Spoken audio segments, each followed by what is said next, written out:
Muy buenas tardes a todos y a todas. Este yo creo que es uno de los milagros. Creo que no debe haber habido código civil con consignas, presentación de código civil con consignas tan fuertes, lo cual también revela los nuevos tiempos.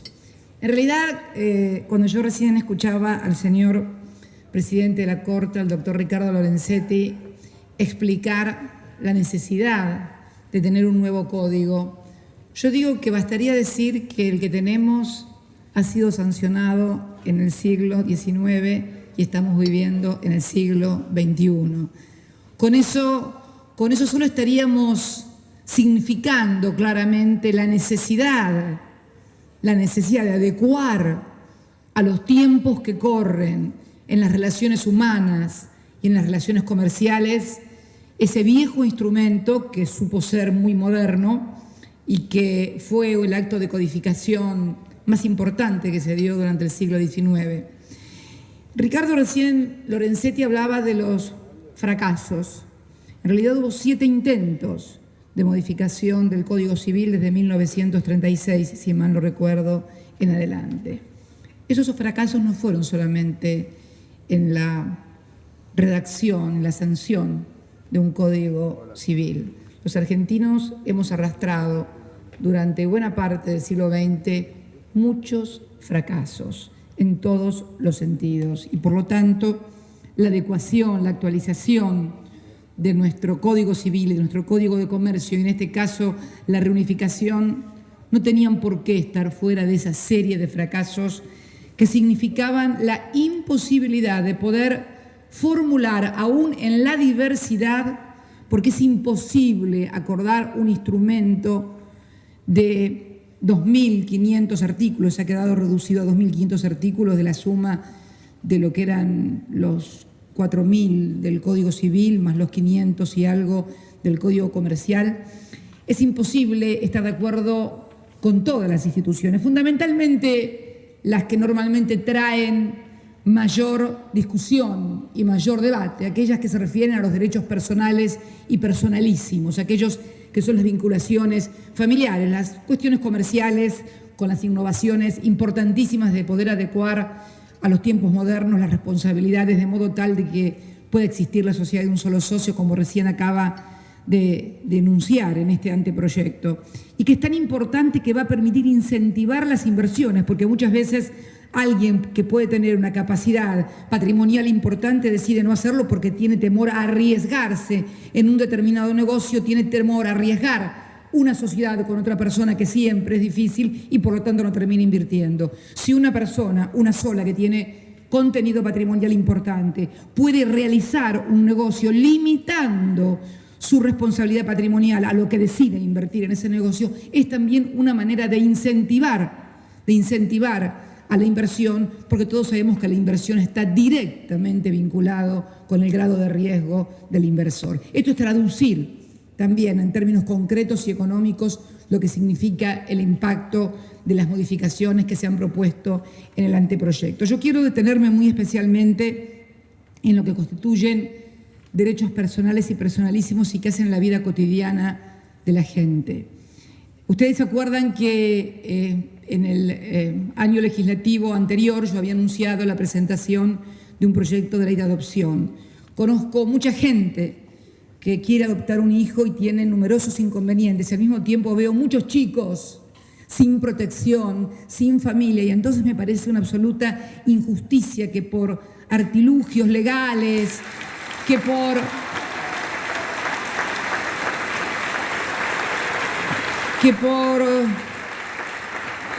cosas que me han tocado muy de cerca en nuestra propia familia, que ante la imposibilidad de gestación una persona tenga que sufrir porque quiere tener un chico, cuidarlo y darle amor. Yo creo que es una de las cosas que tenemos que solucionar y también pedirle muy especialmente a toda la justicia, fundamentalmente del sector de familia, que muchas veces, cierto, están atiborrados de trabajo, pero yo veo que en otros sectores de la justicia, como por ejemplo en la cuestión previsional, en todas las cuestiones que tienen que ver con contenido patrimonial, las cosas salen mucho más rápido y los jueces atienden mucho más rápido estas cuestiones que cuando hay una denuncia por violencia doméstica, por necesidad de proteger a la mujer y a la familia.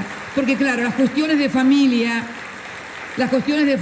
los que tienen normalmente problemas de familia que no pueden resolver porque no cuentan con el asesoramiento de abogados que puedan abonar sus honorarios, están con un defensor oficial, con una defensora oficial, entonces se producen situaciones sociales que realmente nos impactan y luego, bueno, detallan por momentos con cierto grado de morbosidad también desde algunos medios de comunicación, que yo les pido por favor que traten de limitar esto, porque esto tiene también a provocar conductas repetitivas en las personas y por lo tanto yo les pido por favor, y esto no significa cercenar el derecho a la información, pero por momentos detallar, casi hasta con deleite, por momentos pareciera determinadas situaciones horrorosas de violencia sobre mujeres, sobre chicos, induce a conductas repetitivas. Eso está comprobado psicológicamente, psiquiátricamente, y tiene que haber también una responsabilidad por parte de quienes informan, de no ocultar, pero sí de evitar dar detalles que, bueno, exacerban la morbosidad y la violencia,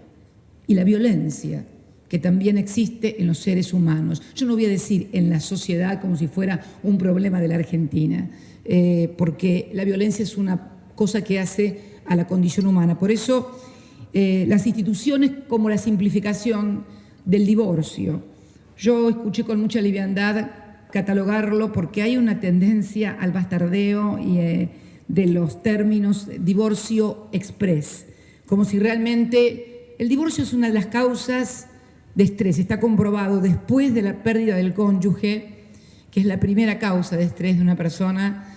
La segunda causa es el divorcio. A nadie le gusta divorciarse porque cuando alguien se casa para toda la vida con la persona que cree amar para toda la vida.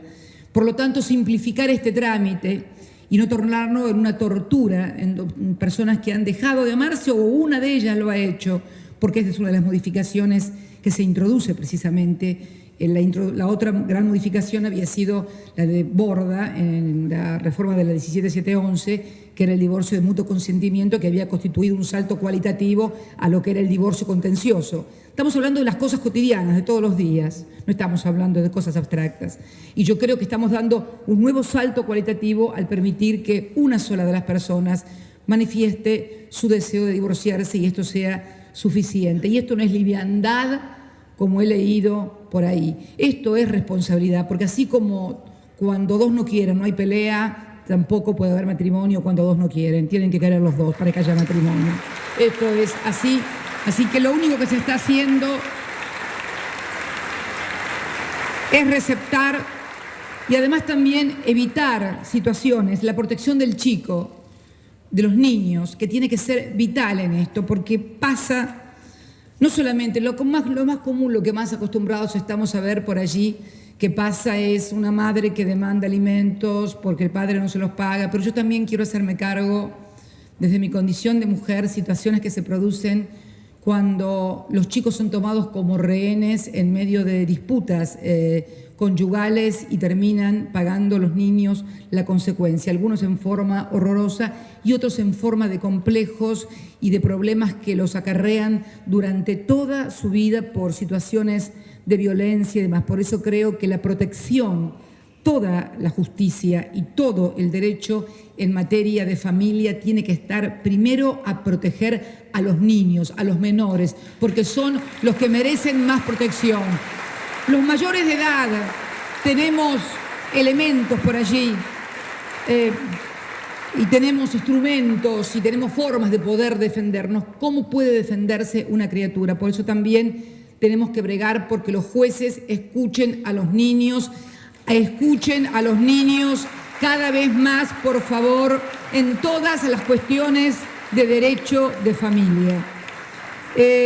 También vivimos en un siglo en el cual el avance de la ciencia ha sido muy significante y ha permitido no ya por ahí tener que esperar una adopción, sino poder, a través de instrumentos científicos como es la inseminación artificial, lograr tener un hijo. Y esto también tiene que estar contemplado y esto también tiene que estar protegido. Y también es cierto lo que mencionaba el doctor Lorenzetti, el gran dilema que hoy tiene la ciencia con los embriones que no son usados porque una madre queda fertilizada y han fertilizado a varios embriones. Bueno, en este caso, el anteproyecto va a delegar en una ley del Congreso la legislación de cómo va a ser el tratamiento de esta cuestión, que es una cuestión muy delicada, muy de conciencia y que seguramente el Parlamento, como siempre lo ha hecho, va a escuchar a todas las posiciones. Pero no podemos olvidar que estamos viviendo en el siglo XXI. Y también el tema de la gestación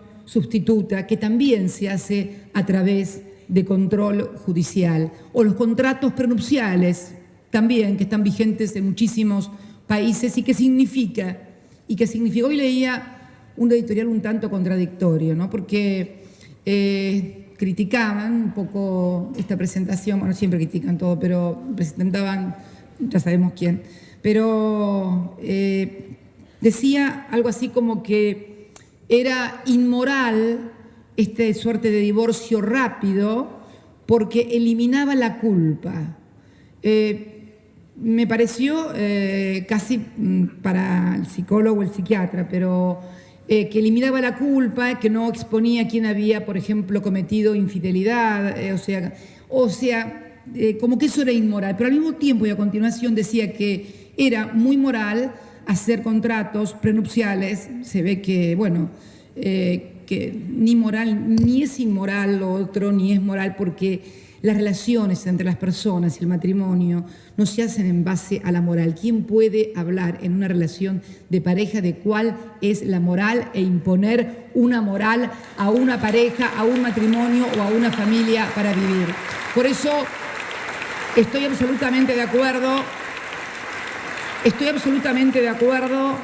que tenemos que constitucionalizar las relaciones comerciales y civiles. ¿Qué quiere decir constitucionalizar las relaciones comerciales y civiles? Muy simple, imprimirles el sesgo de libertad e igualdad, que es lo que campea en toda nuestra Constitución y que fue la intención de nuestros constituyentes del 53 y los del 94 y los del 49, asegurar la libertad y la dignidad de las personas para elegir en el marco de las leyes que rigen nuestro país su forma de vida.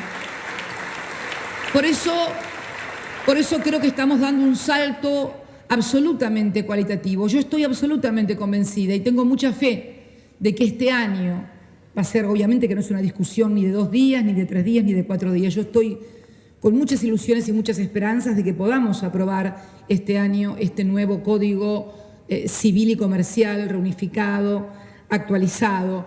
No vamos a hacerlo con los métodos que se utilizaron en el siglo XIX, que fueron a libro cerrado, porque también hay que contar estas cosas. Precisamente a instancias del doctor Bartolomé Mitre, el Código Civil que rige hoy en la actualidad fue aprobado a libro cerrado en el Congreso de la Nación, cosa que, por supuesto, esta presidenta ni tampoco la comisión redactora va a impulsar. Esta presidenta, en principio, porque tiene una larga tradición legislativa.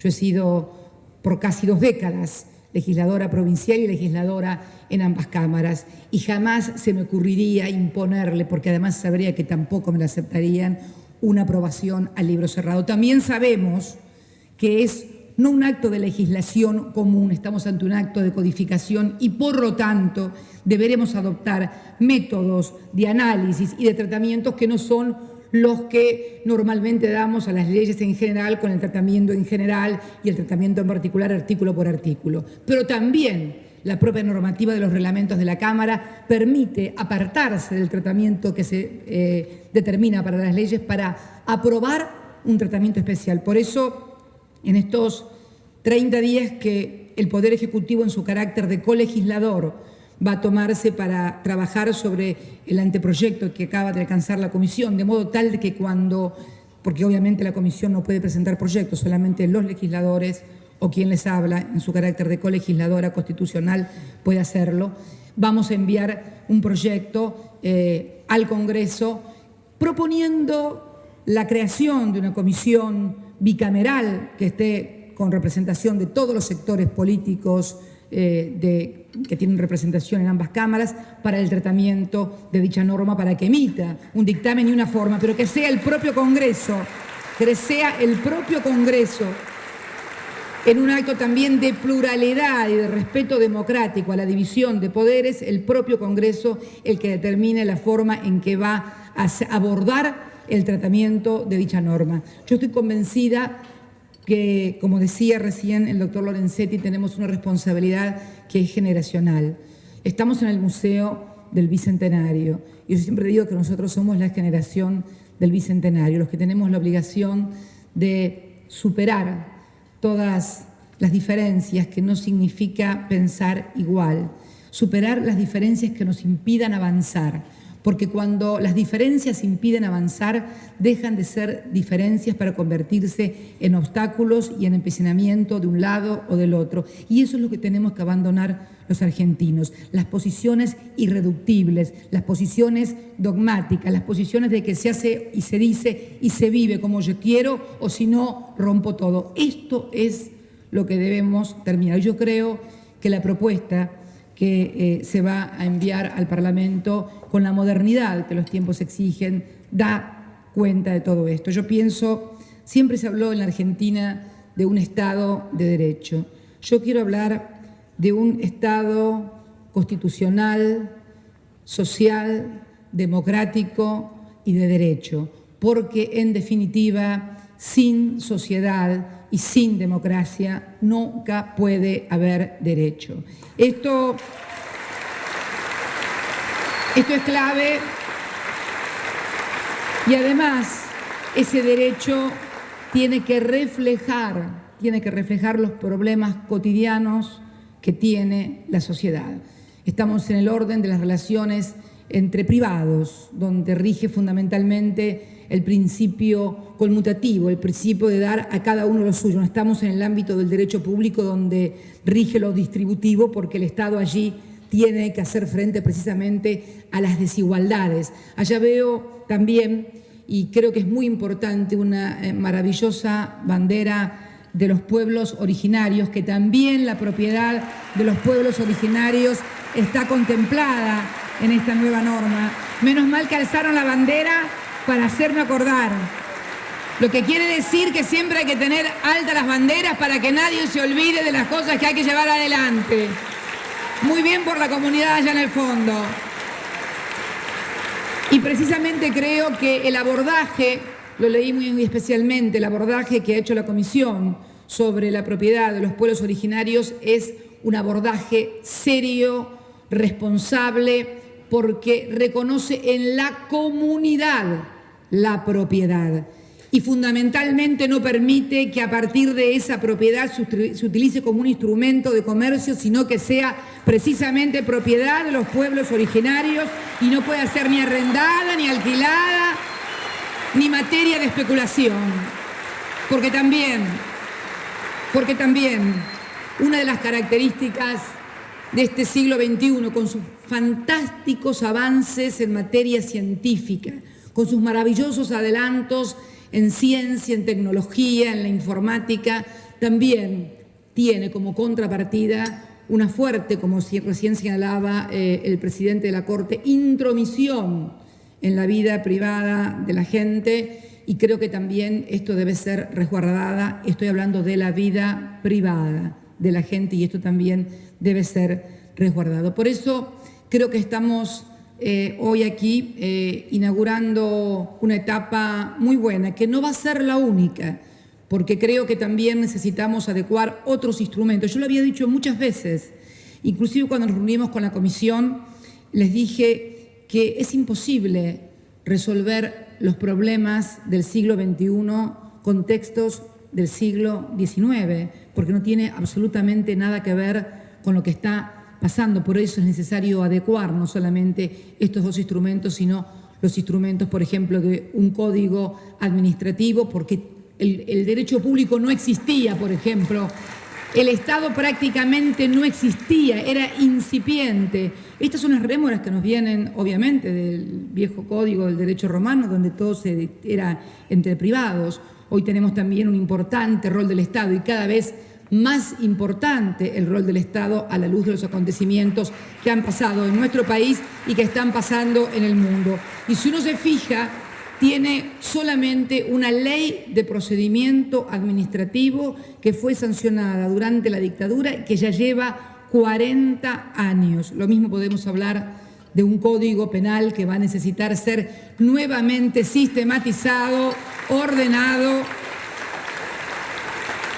porque a partir de movimientos espasmódicos de la sociedad se han ido emparchando y realmente se ha perdido una de las cosas básicas de cualquier cuerpo de ordenamiento legal, que es la sistematicidad, la organicidad y la relación que debe haber, sobre todo en un código tan importante, porque si en el Código Civil hablamos sobre los derechos personales y personalísimos y el patrimonio, en el Código Penal estamos hablando nada más ni nada menos que de la vida y de la libertad, que también es un valor que debe ser cuidado, y la seguridad que también merece tener la sociedad. Articular en un mundo contemporáneo difícil, complejo, violento también por momentos, estas tres necesidades de libertad, de igualdad, de seguridad, también va a constituir un desafío a la hora de la reforma del Código Penal, pero que también estamos dispuestos, como hemos hecho tantos desafíos, y hacerlo con la pluralidad y la apertura con que se ha hecho este instrumento que hoy estamos presentando y que seguramente en no más de 30 días podrá ingresar al Congreso de la Nación para su tratamiento. Que se queden tranquilos todos los argentinos, que se queden tranquilos porque que no le metan cosas raras en la cabeza en cuanto a que se van a sancionar cosas a sus espaldas que los van a perjudicar. Esto podía suceder hace mucho tiempo, o en dictadura porque no había libertad, o en tiempos donde no existía lo que hoy existe. ¿Ustedes piensan realmente que hoy, con el grado de comunicación que hay, donde a través de un mensaje, a través de un tuit, a través de un teléfono, a través de una computadora, todo el mundo sabe no lo que está pasando aquí, lo que está pasando en cualquier parte del mundo?